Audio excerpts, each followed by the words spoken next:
तो बच्चा party next question, question number 19। Question number 19 में क्या है कि आपके सामने 3 ग्राफ दे रखे हैं, ग्राफ 1, 2 एंड 3। इस ग्राफ में क्या है कि आपको इस ग्राफ को पढ़ के ये ग्राफ समझना होगा और बताना है कि किस चीज़ को, कौन सी सिचुएशन को या किस चीज़ को, कौन से एग्जाम्पल को ये क्या करता है, रिप्रेजेंट करता है। ये चीज़ आपको बतानी तीनों ग्राफ में, ये क्वेश्चन है। तो सबसे पहले हम देखते हैं फर्स्ट ग्राफ को। तो फर्स्ट ग्राफ में आप ये देखो, ये ग्राफ है किसका, ये ग्राफ है बच्चा party distance and time graph. Clear है? डिस्टेंस टाइम ग्राफ में अगर मैं यहाँ से आपको समझाने की कोशिश करूँ इस ग्राफ में, तो इस वाली पाथ लेंथ को समझो कि अगर मैंने यहाँ से कोई भी चीज़ क्या किया, थ्रो किया, और फिर वो इस, मान लो यहाँ कोई एक ऑब्जेक्ट है या आप बोल सकते हो एक बॉल ले लिया। जैसे आप इसको ना ऐसे समझ सकते हो, जैसे मैंने एक बॉल लिया और उस बॉल को मैंने एक दीवार की तरफ क्या किया, बॉल की तरफ थ्रो किया, तो वो टकराएगी और वो बॉल मेरी तरफ वापस आएगी, मेरे तक वापस आएगी, और हो सकता है वो मेरे से भी पीछे मुझे भी क्रॉस कर जाए और उसके बाद फिर वो क्या हो जाए, स्टॉप हो जाए। तो ऐसे ग्राफ है, देखो ये ऐसे जाके टकराया, टकराने के बाद वापस उसी डायरेक्शन में यहाँ तक आया। अब यहाँ देखो ये वाला टर्म समझना है ना, ये वाली सिचुएशन थी, उससे भी आगे गया और फिर इसकी आप देख रहे हो कि ये क्या हो जाता है, कांस्टेंट हो जाता है। तो ये था ग्राफ। तो इसको रिप्रेजेंट कैसे करेंगे, है ना, वो मैंने यहाँ पर लिखा है। एक बार यहाँ पर देखो कि हमने बोला कि a ball on being kick, है ना, rebound from the ball with the reduce speed, यानी टकराने के बाद उसकी स्पीड भी क्या हो जाती है, कम हो जाती है। And then move to the opposite ball and then stop, मतलब वो वापस बॉल की तरफ आती है और बाद में क्या हो जाती है, अपोजिट डायरेक्शन है बॉल के, जैसे बॉल से टकराया वापस भी आ रही है।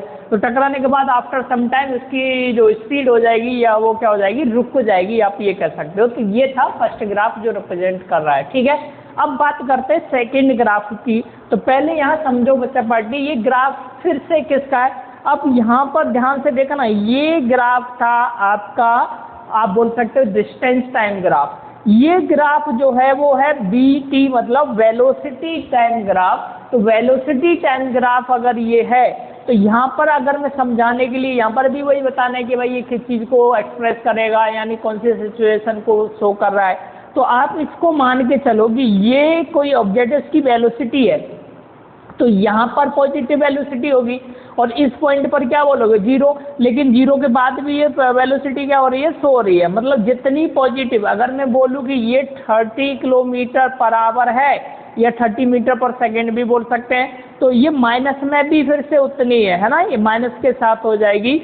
अब अगर मैं इसको बोलूँ, ये मान लो 15 किलोमीटर पर आवर है, तो मैं यहाँ पर भी बोलूँगा ये कितनी हो जाएगी, -15 किलोमीटर पर आवर। ये अगर 10 है तो ये -10 हो जाएगी, हाँ या ना। और अगर ये 5 है तो ये बोलूँगा -5। ये ऐसे पॉइंट्स मान लो, 2 पॉइंट समथिंग मान लो, 1 पॉइंट मान लो, और फिर लास्ट में क्या हो जाएगी, रुक जाएगी, स्टॉप हो जाएगी। तो ऐसा कौन सा सिचुएशन होगा इस ग्राफ के लिए।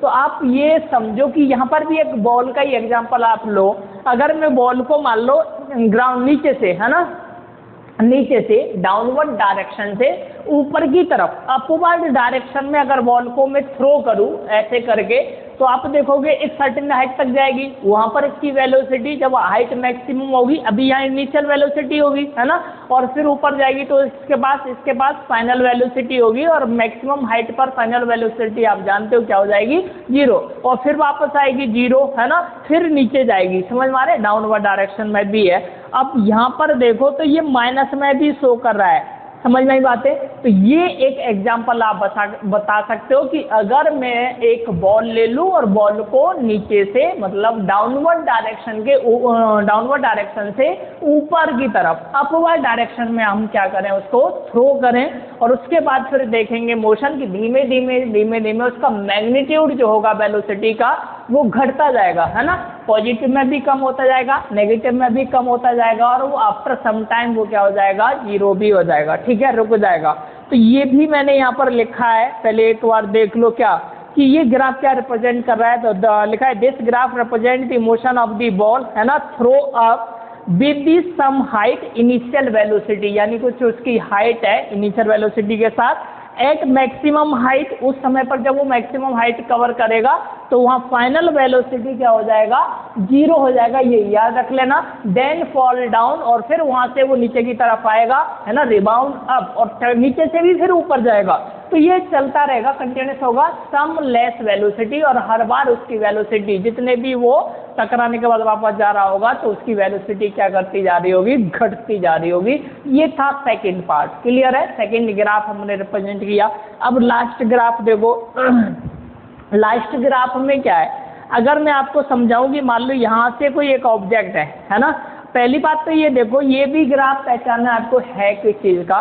तो इधर ए लिखा है, इधर क्या लिखा है, टी लिखा है। तो एक्सेलरेशन टाइम ग्राफ ये आपके सामने है, और अगर एक्सेलरेशन टाइम ग्राफ है अगर ये है, तो ये इस वाली लाइन पर एक्सेलरेशन 0, एक्सेलरेशन 0 का मतलब क्या हुआ, वेलोसिटी क्या है, कांस्टेंट है। मतलब कोई एक ऑब्जेक्ट या कुछ भी एक एग्जांपल लो जहां पर शुरू में मतलब यहाँ से यहाँ तक जो वेलोसिटी होगी वो कैसी होगी, कांस्टेंट होगी।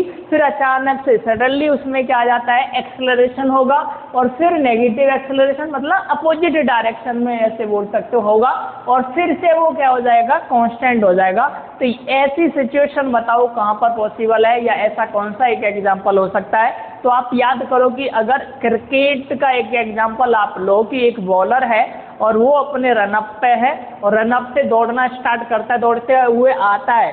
अगर कोई मान लो यहाँ पर है ना, हमने क्या ले लिया, एक बॉलर ले लिया कोई भी, अब ये अपने रनअप पे क्या कर रहा है, रन करता हुआ आ रहा है, तो इसकी जो स्पीड होगी है ना, या वेलोसिटी कुछ भी बोल दो, स्पीड जो होगी वो क्या हो जाएगी, कांस्टेंट होगी। मतलब यहाँ तक ये कांस्टेंट हो जाएगा। समझ में आई बात है कि नहीं। अब जैसे ही बॉल को ये थ्रो करेगा तो बॉल की स्पीड तो इसकी स्पीड से क्या हो जाएगी, ज़्यादा। तो उस समय पर इसमें क्या आएगा, एक्सेलरेशन आ जाएगा, और वो एक्सेलरेशन बढ़ेगा एक, हाँ मतलब एक लिमिट तक बढ़ रहा होगा। फिर वो बॉल टकराएगी बैट के साथ, तो बैट से टकराएगी तो अब उसकी डायरेक्शन क्या हो जाएगी, अपोजिट। तो वो इस ग्राफ को रिप्रेजेंट करेगी, मतलब अपोजिट डायरेक्शन को। समझ में आया। और उसके बाद फिर बॉल धीमे ग्राउंड के साथ मूव करेगी, और फिर धीमे धीमे वो रुक जाएगी। तो ये एक एग्जांपल यहाँ पर पॉसिबल है, इसको आप शो कर सकते हैं, बता सकते हैं सिचुएशन के हिसाब से। तो ये भी मैंने यहाँ पर लिखा है। तो this graph represent the motion of uniformly moving cricket ball turn back by hitting with a bat, है ना, for a very short time interval, है ना। तो ये था एक एग्जांपल जो आप यहाँ पर दे सकते थे या शो कर सकते थे। तो ये 3 ग्राफ हमने सिचुएशन के हिसाब से क्या किया है, इनके कुछ पॉइंट मैंने डिस्कस किए, एग्जांपल डिस्कस किया आपके साथ, इनमें कौन कौन सा एग्जांपल सेटिस्फाई हो सकता है। तो ये थे आपके 3 ग्राफ। आज के लिए इतना ही। Next time. धन्यवाद।